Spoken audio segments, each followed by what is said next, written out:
Dalawang dekada matapos ang pagguho ng Berlin Wall at komunismo, isa na ang Berlin sa pinakamodernong syudad na dinadayo ng mga investor at mga turista.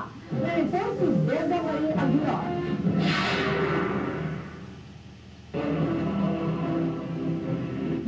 Nang saksihan ng buong daigdig ang pagwasak ng Berlin Wall sa Brandenburg.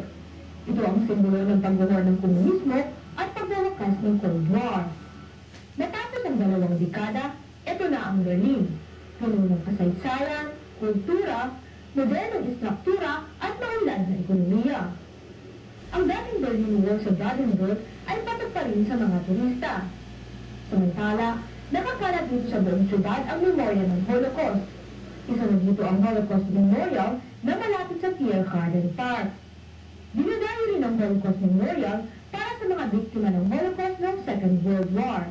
Idinisenyo ito ng American architect na si Peter Eisenman.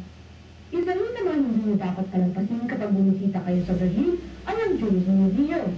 Dito nakadokumento ang mga paghihirap ng mga Jew sa kamay ng mga Nazi. Pero bukod sa historical site, tanyag din ang Berlin sa architectural design ng kanilang mga gusali.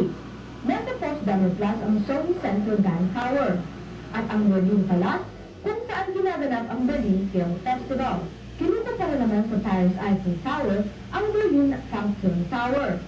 Habang agaw pansin naman ang voter sa Rathaus o ang pulang munisipyo na dating seat of government ng mga alkalde.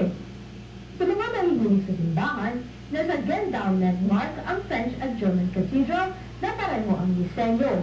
At bilang patikim ng kultura, pinagigitnaan ito ng concert house ang tahanan ng Berlin Symphony Orchestra.